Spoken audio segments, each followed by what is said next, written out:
অত্যন্ত বলিষ্ঠ নেতৃত্ব এবং বক্তা তারা তাদের বক্তব্য রেখেছেন। আজকের বাগজোলা অঞ্চলে সমস্ত কংগ্রেস নেতৃত্বকে নিয়ে আমার অত্যন্ত প্রিয় প্রাক্তন পঞ্চায়েত সমিতির সভাপতি হামিদ ভাই, সে আজকে এত সুন্দর একটা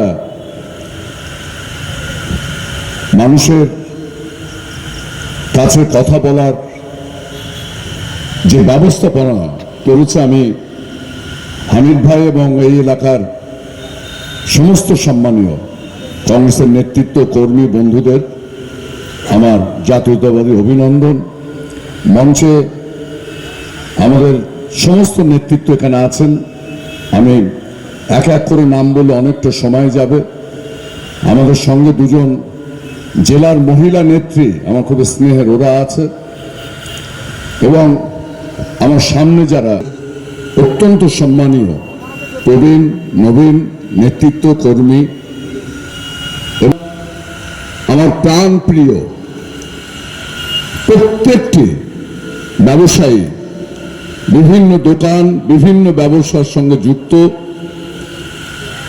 জাতি ধর্ম দলমত নির্বিশেষে সমস্ত সম্মানীয় ব্যক্তিত্ব, এই এলাকার খেটে খাওয়া মানুষ, শ্রমজীবী মানুষ, কৃষিজীবী মানুষ,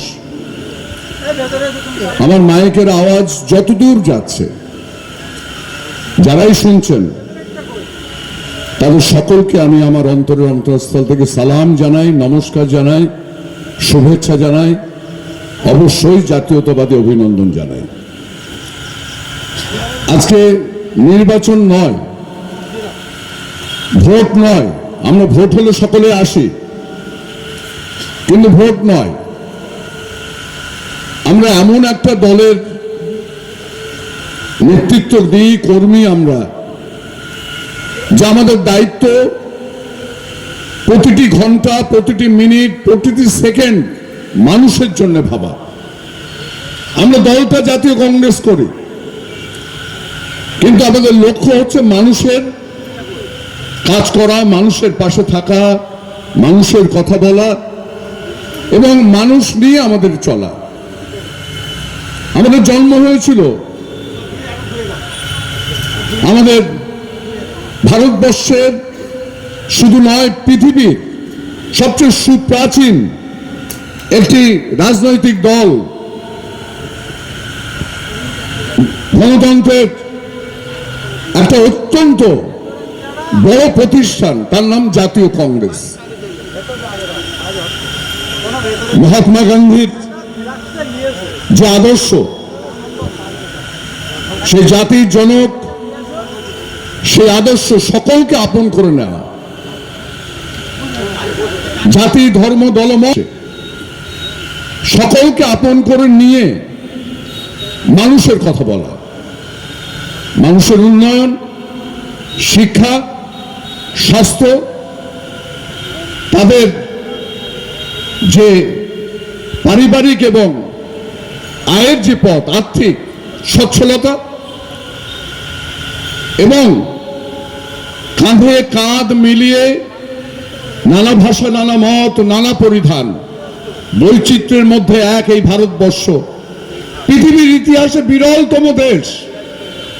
এত ভাষাভাষীর মানুষ, এত জাতের মানুষ পৃথিবীতে কোথাও বাস করে না। এই ভারতবর্ষ হিন্দু, মুসলমান, জৈন, খ্রিস্টান, কোল, ভিল, মুন্ডা, সাঁওতাল, আমরা এক জাতি, এক প্রাণ, আমরা ভারতবাসী। জাতীয় কংগ্রেস সেই কথা বলে এবং সেই দায়িত্ব পালন করে। আজকে আমাদের খুব লজ্জা, ঘৃণা, একদিকে লজ্জা আর একদিকে ঘৃণা, দুটোই সমান আমাদের কাছে। আজকে লজ্জা এই জন্য যে আমরা ভারতবাসী, আমাদের ভারতবর্ষের সুসন্তান, ভারতবর্ষের রাষ্ট্রীয় নায়ক, সারা পৃথিবীতে যাকে দেখলে স্যালুট করে আজ যুব সমাজ, তরুণ সমাজ, সেই নেতাজি সুভাষচন্দ্র বসু সম্পর্কে অত্যন্ত কুরুচিকর মন্তব্য। সেজন্য আমাদের লজ্জা আর ঘৃণা যে এমন কুলাঙ্গার ভারতবর্ষের মাটিতে, যে কুলাঙ্গার নেতাজি সুভাষচন্দ্র বসুকে অসম্মান করে, এ কুলাঙ্গারের কোনো ক্ষমতা নেই। কিন্তু লজ্জা আমাদের, যারা ভারতবর্ষের আজকে ক্ষমতায় আছেন,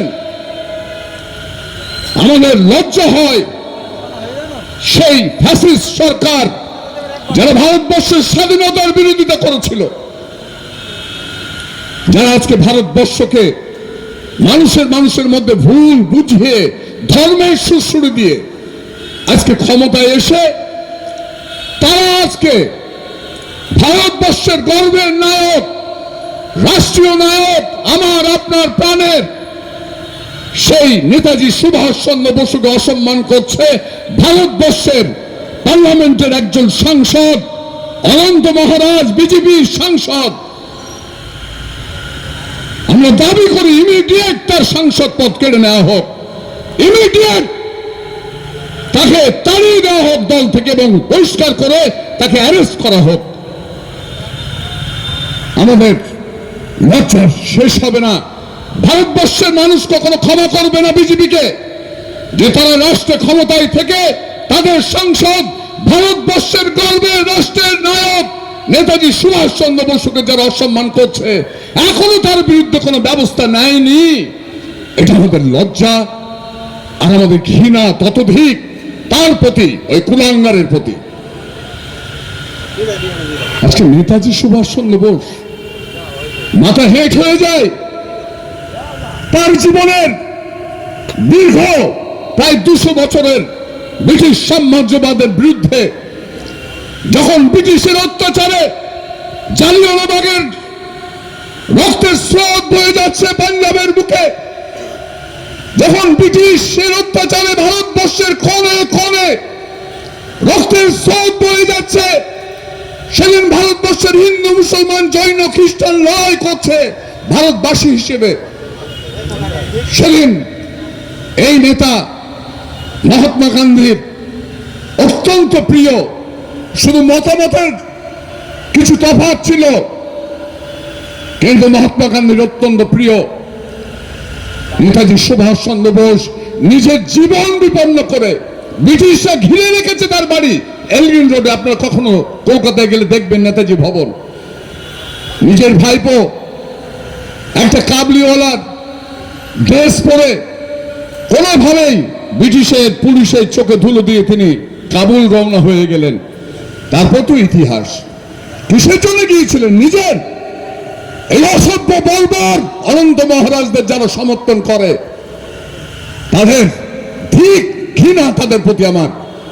সেই মানুষ যাকে দেখলে টক বক করে ফুটত ভারতবর্ষের জোয়ান, ভারতবর্ষের তরুণ তুর্কিরা, যাকে বিশ্বাস করত ভারতবর্ষের মানুষ, সেই নেতাজি সুভাষচন্দ্র বোস এই ভারতবর্ষকে স্বাধীন করার জন্য নিজের জীবন বিপন্ন করে সেদিন ছুটে গিয়েছিলেন পৃথিবীর বিভিন্ন দেশে। আজকে ভারতবর্ষ স্বাধীন হওয়ার পিছনে যার অবদান, এই লক্ষ মনোভাব নিয়ে ভারতবর্ষের নওজওয়ানরা ঝাঁপিয়ে পড়েছিল ব্রিটিশদের বিরুদ্ধে, সেই নেতাজি সুভাষ বসু সম্পর্কে কুরুচিকর মন্তব্য প্রতিবাদ জানাই আমরা জাতীয় কংগ্রেসের মঞ্চ থেকে। আজকে আমাদের শুনতে হবে ভারতবর্ষ স্বাধীন হওয়ার 80 বছর পরেও নেতাজি সুভাষচন্দ্র বসুর অপমান, এটা আমাদের কাছে লজ্জার। আমরা কাদের নিয়ে এসেছি? কারা আজকে ভারতবর্ষের তত্ত্বে? আজকে আরএসএস, তখন বিজেপির জন্ম হয়নি, যে আরএসএস এর গর্ভগৃহে এই বিজেপির জন্ম।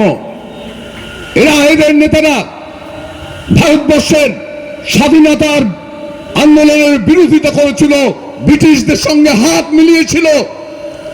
এদের কোন নেতার নাম নেই ভারতবর্ষের স্বাধীনতা সংগ্রামী হিসেবে, কোথাও লেখা নেই।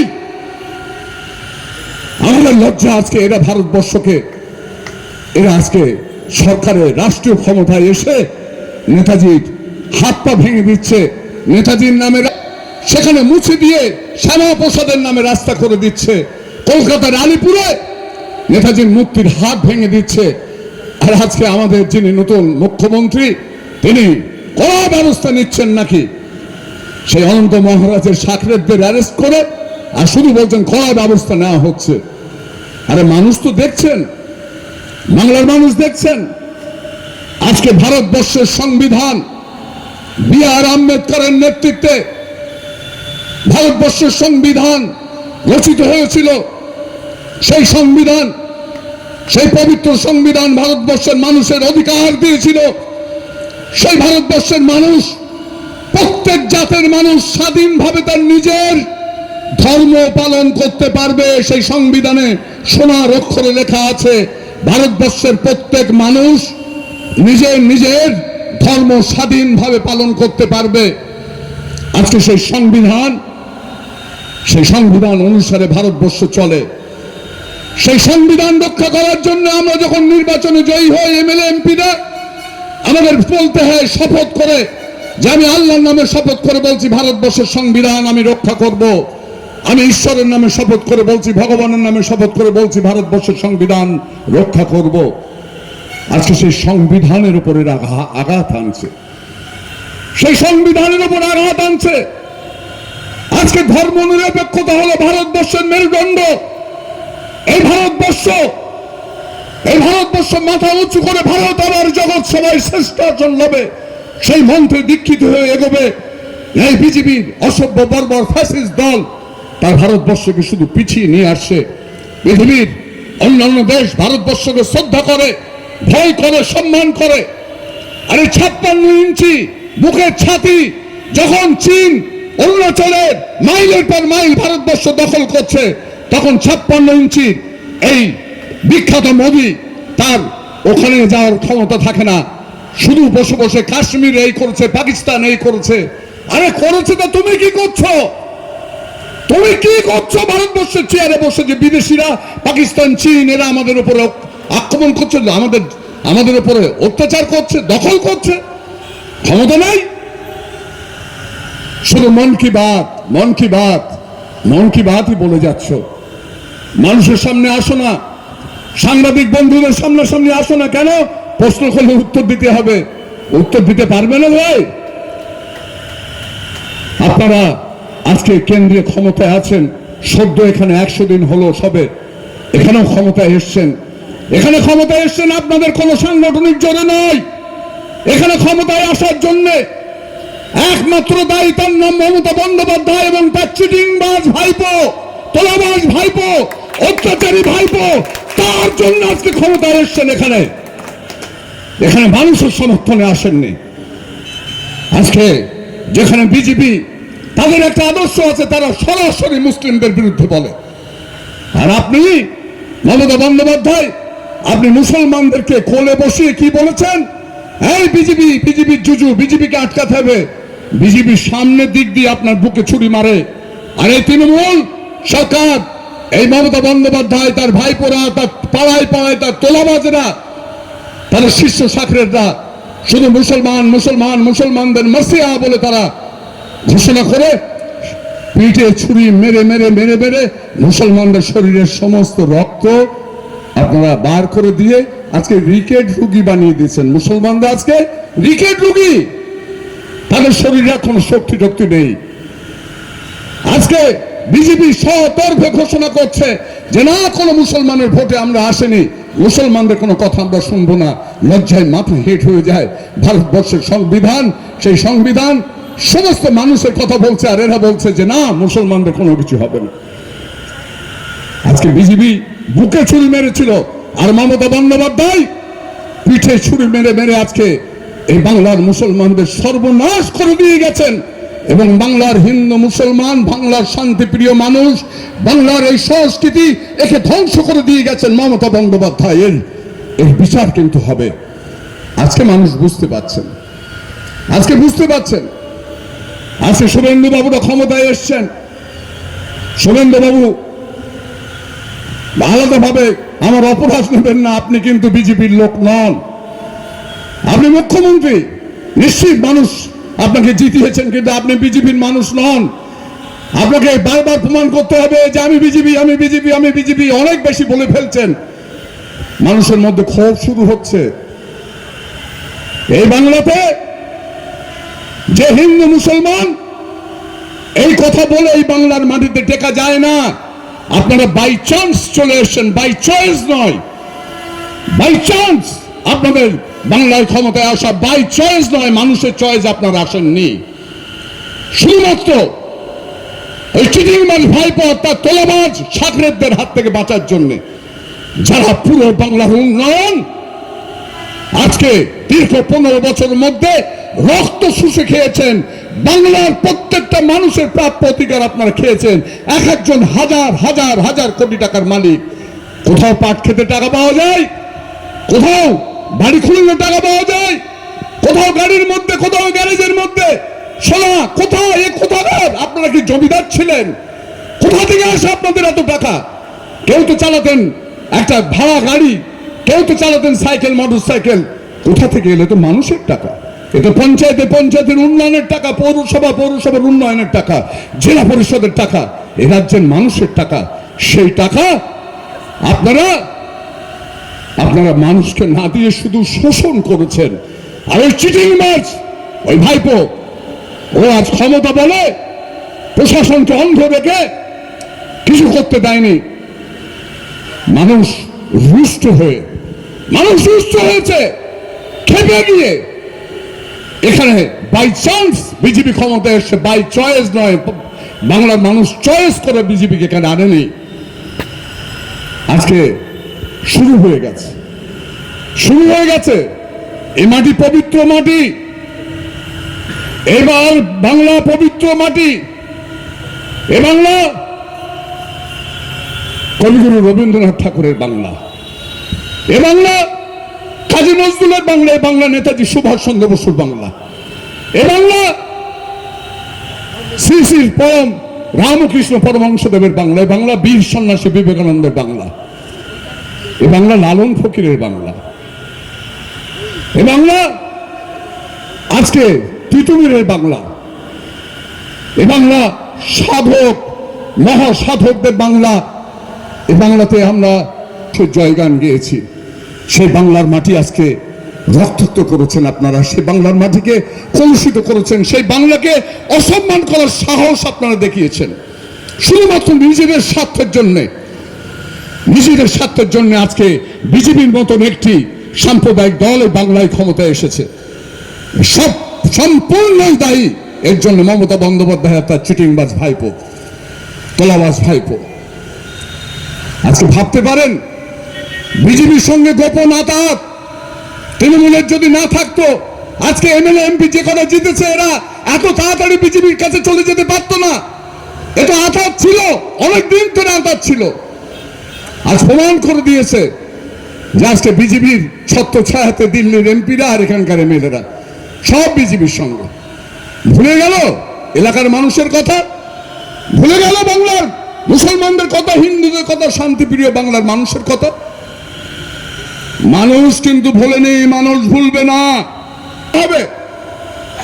আমাদের নিশ্চিতভাবে আমাদেরকে সেই সিদ্ধান্ত উপনীত হতে হবে যে সোনার বাংলা, এই সম্প্রীতির বাংলা, এই হিন্দু মুসলমানের কাঁধে কাঁধ মিলিয়ে গড়া সেই বাংলা, ধর্ম নিরপেক্ষতার উপরে প্রতিষ্ঠিত সেই বাংলা, যে বাংলা একদিন ভারতকে পথ দেখাতো। মহামতি গোখেল বলেছিলেন, Bengal sings today, rest India things tomorrow. আজ বাংলা যা ভাবে, কাল ভারত তাই ভাবে। সেই বাংলা আজকে পিছিয়ে গেল। দীর্ঘ 15 বছরে মমতা বন্দ্যোপাধ্যায় তার চিটিংবাজ ভাইপোর সৌজন্যে আজকে সে বাংলা কোথায় চলে গেছে? সেই বাংলা, সোনার বাংলায় আজকে বিজেপি রাজত্ব করছে। আজকে আমার মায়েরা রাস্তায় রাস্তায় তারা লক্ষ্মী ভান্ডার পাচ্ছে না। আজকে আজ থেকে 12 বছর আগে ভারতবর্ষের বুকে যখন সোনিয়া গান্ধী নিজের স্বার্থ ত্যাগ করে মনমোহন সিংকে ভারতবর্ষের প্রধানমন্ত্রী করে দিয়েছিলেন, পৃথিবীর বিখ্যাত অর্থনীতিবিদ মনমোহন সিং। আজকে তিনি 2004 থেকে 2014 পর্যন্ত তিনি যেভাবে ভারতবর্ষকে এগিয়ে নিয়ে গিয়েছিলেন, সেদিন একজন ফেরিওয়ালার আবির্ভাব হয়েছিল, একজন স্বপ্নের ফেরিওয়ালা গুজরাট থেকে এসে ভারতবর্ষের মানুষের কাছে ফেরি করতে শুরু করলো। হে ভারতবর্ষের মানুষ, আপনারা আমাদের একবার ভোট দিয়ে দেখুন, আমরা সোনার ভারত তৈরি করব, ডিজিটাল ইন্ডিয়া তৈরি হবে। আমরা কংগ্রেসীরা আমাদের যেসব টাকা চুরি করে সুইস ব্যাংকে চলে গিয়েছে, সেই সুইস ব্যাংকের টাকা আমরা ফেরত আনবো। কালো টাকা, কালো মূলধন ফেরত এনে ভারতবর্ষের প্রত্যেকটা মানুষের অ্যাকাউন্টে 15 লক্ষ করে টাকা পৌঁছে দেব। সেই ফেরিওয়ালা বলেছিল, ভারতবর্ষের নওজোয়ান শিক্ষিত ছাত্র সমাজ, আজকে তোমরা আমাদেরকে ভোট দাও, ক্ষমতা এনে দাও, বছরে 2 কোটি করে চাকরি তোমাদের জন্য বরাদ্দ থাকবে। সেই ফেরিওয়ালা বলেছিল, হে কৃষক, হে শ্রমজীবী মানুষ, তোমরা আমাদেরকে সমর্থন করো, আমরা প্রত্যেকটা গ্রামের অন্তরে অন্তরে কোণে কোণে ভারতবর্ষে আমরা কল কারখানা তৈরি করে দেব, মানুষের কাজ হবে, এক নতুন ভারত তৈরি হবে, ডিজিটাল ইন্ডিয়া, ইংরেজি একটা দারুণ কথা, ডিজিটাল ইন্ডিয়া করে দেব। সেদিন ভারতবর্ষের মানুষ কংগ্রেসের সেই আদর্শ, কংগ্রেসের মানুষের জন্য তৈরি করা একটার পর একটা, রাজীব গান্ধী পঞ্চায়েতি রাজ তৈরি করেছিলেন। যে টাকা কেন্দ্র থেকে আসতো, রাজীব গান্ধীর জামানার আগে যে টাকা 100 টাকা পাঠালে সেই গ্রামের মানুষের কাছে তার জন্য পৌঁছতো মাত্র 10 থেকে 12 টাকা, আর বাকি টাকা ওই বিভিন্ন দপ্তরে আস্তে আস্তে ফুরিয়ে যেত। রাজীব গান্ধী বললেন, no, PM to DM, prime minister থেকে district magistrate, panchayat raj bill তিনি পাশ করেছিলেন। যে টাকা পাঠাতেন মাত্র 12 টাকা খরচ হতো, আর বাকি টাকা গ্রামের মানুষ পেতেন। আজকে সেইভাবেই ভারতবর্ষকে এগিয়ে নিয়ে যাচ্ছিল। মনমোহন সিং একটার পর একটা পদক্ষেপ নিলেন, একটার পর একটা পদক্ষেপ আমাদের নেতৃত্বরা খুব সুন্দরভাবে আপনাদের সামনে বলেছেন। আজকে সেখানে দাঁড়িয়ে ওই স্বপ্নের সওদাগর, ওই মৃত্যু, হ্যাঁ নিশ্চয়ই আজান দিচ্ছে, বন্ধ রাখবো তো অবশ্যই। নতুন করে স্বাধীনতার গান গাইতে চাই, স্বাধীনতার যুদ্ধ ঘোষণা করতে চাই। আপনাদের দোয়া আর আপনাদের আশীর্বাদ আমরা প্রার্থনা করি, আপনাদের দোয়া আশীর্বাদ আপনারা আমাদের করুন। তার কারণ আমরা মানুষের কথা বলি, না হিন্দু বনেগা না মুসলমান বনেগা, ইনসান কি আওলাদ বা ইনসান বানুগা। আমরা মানুষ হয়ে বাঁচতে চাই, আমরা মানুষের পাশে থাকতে চাই, আমরা অসহায় মানুষের চোখের পানি, চোখের জল মুছে দিতে চাই। আমরা জাতীয় কংগ্রেস মানুষের কথা বলতে চাই। এটাই আমাদের আগামী দিন লড়াই। সেই লড়াইতে আপনাদের কাছে আমি আবেদন জানাই, আপনারা আমাদের সমর্থন করুন। না, আমাদের অন্য কিছু নয়। জাতীয় কংগ্রেস জীবনভর দেশের উন্নয়ন, দেশের যুব শক্তির বিকাশ, ছাত্র সমাজের ভবিষ্যৎ, কৃষি এবং শ্রমিকদের, কৃষক ও শ্রমিকদের তাদের ন্যায্য অধিকার, সেই নিয়েই বারে বারে ভারতবর্ষকে গড়তে চেয়েছে, লুট করতে নয়। জাতীয় কংগ্রেস আর অন্য দলের সঙ্গে পার্থক্য, জাতীয় কংগ্রেস গড়তে চায়, মানুষের প্রাপ্য অধিকার দিতে চায়, আর অন্য দল লুট করতে চায় ভারতবর্ষকে। এটাই হচ্ছে জাতীয় কংগ্রেসের সঙ্গে পার্থক্য। আজকে মানুষ তাই বলছে, আমি শুধু বলছি না। আজকে মানুষ চাইছে যে কংগ্রেস মানুষকে নিয়ে শক্তিশালী সংঘবদ্ধ হয়ে কাঁধে কাঁধ মিলিয়ে হিন্দু মুসলমান আমাদের যে দৃঢ় সম্পর্ক, কোন অশুভ শক্তি যেন আমাদের মধ্যে বিভেদ ঘটাতে না পারে। তার কারণ আমার সুস্থ শরীর যদি একটা হাত কেউ তাহলে আমার সুস্থতা কিন্তু থাকে না, আমি সবল থাকি না। তেমনি ভারতবর্ষের জাতিগতভাবে যদি আমাদের বিভেদ ঘটিয়ে দেওয়া হয়, ভারতবর্ষের ক্ষতি, বাংলার ক্ষতি, সমাজের ক্ষতি, মানুষের ক্ষতি। আমরা মানুষের কথা বলতে চাই। এরা শুধু হিন্দু হিন্দু, এরা শুধু মুসলমান মুসলমান বলে যাচ্ছে, আমরা শুধু মানুষ মানুষ মানুষ বলে যাচ্ছি, মানুষের কথা বলে যাচ্ছে। সেই সময় আমাদের এসেছে। আজকে তাই নির্বাচন নয়, আজকে আমরা এই মানুষের সব থেকে দুর্দশা, অত্যন্ত কঠিন সময় আসছে। আপনাদের আমি বলে রাখি, অত্যন্ত ভয় খারাপ সময় আসছে। সাধারণ মানুষ অসহায় হয়ে পড়বে, চোখের পানি, চোখের জল মুছতে হবে না, শুকিয়ে যাবে। আজকে মানুষের যে আর্থিক, তাদের যে আয়ের ব্যবস্থা আর মানুষের যে ব্যয়ের সমতা থাকছে না। আজকে পেট্রোল ডিজেল আকাশ ছোঁয়া দাম, গ্যাস আকাশ ছোঁয়া দাম। আজকে একজন মানুষ সারা দিনে হয়তো 3 থেকে 400-500 টাকা পর্যন্ত আয় করেন, করার পরে তাদের ওই ওষুধপালা, বাজারের আনাজ কানাজ, বাজারে সংসারের ছোট বাচ্চাটার লেখাপড়া সহ তারা হয়তো প্রতিদিন 200-300 টাকার মধ্যে করে 100 টাকা জমাতে পারতেন। আজকে কিন্তু সেই 400 টাকাই তাদের আয়ের পথ আছে, কিন্তু খরচ হচ্ছে 700, 800, 900 টাকা। এরপরে হাহাকার হবে। আজকে আদানি আম্বানিদের জন্য এই সরকার, বিজেপি সরকার, সাধারণ ব্যবসায়ী, মধ্যবিত্ত ব্যবসায়ী, যারা ছোটখাটো ব্যবসায়ী, তাদের খুব দুরবস্থা। তাদের ব্যবসা ছিনিয়ে নিচ্ছে আদানি আম্বানিরা। প্রধানমন্ত্রী নরেন্দ্র মোদী, অমিত শাহ যারা দোসর, হাজার হাজার কোটি টাকা তাদের ঋণ মাফ হয়ে যাচ্ছে। আর একটা কৃষক, একটা শ্রমিক, একটা ছোট ছোট ব্যবসায়ী, তারা যদি ঋণগ্রস্ত হয়ে পড়ে, টাকা না দিতে পারলে পুলিশ এনে তার জমি, তার দোকান কেড়ে নেওয়া হচ্ছে। আর আদানি আম্বানিরা হাজার হাজার কোটি টাকা তারা ঋণ নিয়েছে, মাফ হয়ে যাচ্ছে। এ কোন ভারতবর্ষ? এই ভারতবর্ষ আমরা চেয়েছিলাম? এই ভারতবর্ষ, যে ভারতবর্ষের মানুষ হাসতে ভুলে যাবে, যে ভারতবর্ষের মানুষ চোখের পানি, চোখের জল শুকিয়ে যাবে, কোনো মানুষ সমবেদনা জানানো থাকবে না। আজকে তাই কংগ্রেসকে আবার নিঃস্বার্থভাবে সবকিছু ভেদাভেদ ভুলে গিয়ে, সমস্ত ভুল ভ্রান্তিকে দূরে সরিয়ে রেখে, আজকে হিন্দু, মুসলমান, জৈন, খ্রিস্টান আমরা কাঁধে কাঁধ মিলিয়ে আবার স্বাধীনতার যুদ্ধ আমরা শুরু করব। সেই স্বাধীনতার যুদ্ধের জন্য আজকে বাদজোলার মাটি থেকে আজকে আবার আমরা ঘোষণা করছি, মানুষকে নিয়ে যুদ্ধ, মানুষের জন্য যুদ্ধ, মানুষের প্রাপ্য অধিকার পাইয়ে দেওয়ার জন্য, ভারতবর্ষের সম্প্রীতি, হিন্দু মুসলমান ঐক্য, সেই ঐক্য বজায় রাখার জন্য যুদ্ধ। কোন ফ্যাসিস্ট, কোন রকম ওই বিদ্বেষ আমাদের মধ্যে আমরা প্রবেশ করতে দেব না। আমরা হিন্দু মুসলমান, আমরা কোনো কথা শুনবো না। আমি পলাশদা যেভাবে ছোটবেলা থেকে মানুষ হয়েছি, আমি পলাশদা সেইভাবে কাঁধে কাঁধ মিলিয়ে থাকবো। কোনো শক্তি আমাদের মধ্যে বিভেদ ঘটাতে পারবে না। আমরা মানুষ হয়ে বাঁচতে চাই, আমরা মানুষ হয়ে থাকতে চাই, মানুষের পাশে থাকতে চাই, মানুষের অধিকার, সেই অধিকার পাইয়ে দিতে চাই। এটাই জাতীয় কংগ্রেসের লক্ষ্য। সেই লক্ষ্য নিয়ে আমাদের আগামী দিন এগোতে হবে। আমাদের দুঃখের আজকে তৃণমূল সরকার এক বামফ্রন্ট 34 বছরে খুনের রাজনীতি করে বাংলাকে রাঙিয়ে দিয়ে চলে গিয়েছিল। মানুষ অতিষ্ঠ হয়ে মমতা বন্দ্যোপাধ্যায়কে নিয়ে এসেছিল, ভালোবেসে নয়, বাই চয়েস নয়, বাই চান্স। শুধুমাত্র কমিউনিস্ট পার্টিকে দূরে সরাতে হবে। আজকে আবার তৃণমূলও একই অবস্থা, অত্যাচারে বন্যা বয়ে দিয়েছে। আবার সেই বাই চান্স, বাই চয়েস নয়। আজকে এরা এসে একই হাল।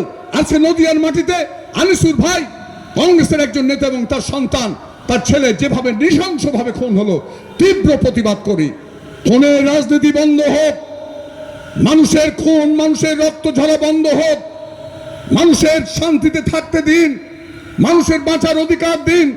এই মানুষ ব্রিটিশদের বিরুদ্ধে 200 বছর লড়াই করে স্বাধীনতা পেয়েছে। আজকে স্বাধীনতার 80 বছর পর আজও মানুষ খুন হবে, আজও মানুষ তাদের প্রাপ্য অধিকার পাবে না। আজও ঘর করতে গেলে সেখান থেকে ঘরের টাকা চাই। আজকে কোনো কিছু উন্নয়ন করতে গেলে তার কাটমানি চাই। আজকে কাটমানি নিয়ে আপনারা এক একজন নেতা, যাদের আগে কোনোভাবে কোনো চলার পথ ছিল না, তারা সব শয়ে শয়ে কোটি টাকা, লাখ টাকা তো আজকে দূরের কথা, কোটি টাকা, 100 কোটি টাকা, 1000 কোটি টাকার মালিক আপনারা। খুঁজলে সব পাওয়া যাবে পাট খাতের তলায়। এই তো আজকে অবস্থা বাংলা। আমাদেরকে চিহ্নিত করতে হবে সেই সব অত্যাচারী, তোলাবাজ, যারা এই সমাজকে পিছিয়ে দিয়েছে, গরিবের রক্ত যারা খেয়েছে, গরিব মানুষের প্রাপ্য অধিকার যারা সম্পূর্ণভাবে লুট করেছে, তাদেরকে চিহ্নিত করতে হবে। আগামী দিন আমাদের কাজ হবে সাধারণ মানুষেরকে সঙ্গে নিয়ে তাদের প্রাপ্য অধিকার পাইয়ে দেওয়া। আমি পরিষ্কারভাবে আপনাদের বলে দিচ্ছি, আপনাদের বলে দিচ্ছি, জাতীয় কংগ্রেস আমাদের নেতৃত্ব কর্মী বন্ধু প্রত্যেকটা বুথে বুথে সংগঠন তৈরি করে মানুষকে সঙ্গে নিয়ে তাদের অধিকারের জন্য রাস্তায় নেমে লড়াই করবে। আমি বাদুড়িয়ার বুকে কথা দিয়ে যাচ্ছি, সাধারণ মানুষের লড়াইয়ের সামনে আমি থাকবো। তাদের জেল, ফাঁস, খুন খারাপি আমার উপর দিয়ে হবে। আমি এক চুল আর পিছনের কোনো জায়গা নেই। মানুষকে বাঁচাতে হবে। মানুষ বড় অসহায়, মানুষ আজ কাঁদছে। আজকে এই সোনার বাংলা, আমি তোমায় ভালোবাসি, আজকে সেই গান সব হারিয়ে যাচ্ছে। আজকে হিন্দু মুসলমান সম্পর্ক রক্তাক্ত করে দেওয়া হচ্ছে। কেন হবে? আমি নিজের ধর্ম পালন করি, অপর ধর্মকে শ্রদ্ধা করি, এটাই তো আমাদের ঐতিহ্য। এটাই তো সব ধর্ম বলে, পবিত্র কোরআন বলে দেশকে রক্ষা করে, দেশকে ভালোবাসা ইমানের অঙ্গ। বেদ, বাইবেল, উপনিষদ বলে দেশকে রক্ষা করা, এটাও ধর্মের অঙ্গ। তাহলে কেন কারা কারা কোন আইন পাশ করেছে? কোথায় বলেছে কোরআন পুরাণ বেদ বাইবেল মানুষের বিভেদ করো, মানুষ হিন্দু মুসলমান লড়াই করো? কোন ধর্ম বলেছে? যারা ধর্ম ব্যবসায়ী জবাব চাইছে। আজকে আমি একটা ভবিষ্যৎবাণী করে দিয়ে যাচ্ছি, একদিন আপনাদের মনে থাকবে, আমার সাংবাদিক বন্ধুরা আছেন, আজকে যারা হিন্দুত্বের কথা বলে বলে ধর্মের ব্যবসার কথা বলে আজকে ধর্মের ব্যবসায় যারা পুঁজিপতি হয়ে গেলেন, আপনারা সাবধান। হিন্দু ধর্মের কথা বলে সেন্টিমেন্ট তৈরি করে, ভাবাবেগ তৈরি করে যারা ক্ষমতায় এসেছেন, আজকে শুনে যান, ডেজ উইল কাম, দিন আসছে। আজকে ভারতবর্ষের মাটিতে, আজকে বাংলার মাটিতে সনাতনী হিন্দু ভাই বোনেরা এই বিজেপির বিরুদ্ধে লড়াই নামবে। ডেজ উইল কাম, আমরা সবাই তাদের পাশে থেকে আজকে শান্তির জন্য, সম্প্রীতির জন্য, বাংলার ঐতিহ্য, ভারতবর্ষের ঐতিহ্য, ভারতবর্ষের ধর্ম নিরপেক্ষতা, ভারতবর্ষের সংবিধানের জন্য, মানবিকতা, মনুষ্যত্বের জন্য আমরা পাশে থাকবো, লড়াই করব, সঙ্গে থাকবো, কথা দিয়ে গেলাম। সবাই ভালো থাকবেন, সবাই ভালো থাকবেন। আপনাদের সুস্থতা কামনা করি, আপনাদের মঙ্গল কামনা করি। নিশ্চিত ভালো, সত্যের জয় হোক, ন্যায়ের জয় হোক। অধর্মের বিরুদ্ধে আমরা কাঁধে কাঁধ মিলিয়ে লড়াই করব। এই প্রতিজ্ঞা আজ থেকে, এখান থেকেই আমি নিয়ে আমরা বিদায় নিচ্ছি। সবাই ভালো থাকবেন, সবাই ভালো থাকবেন।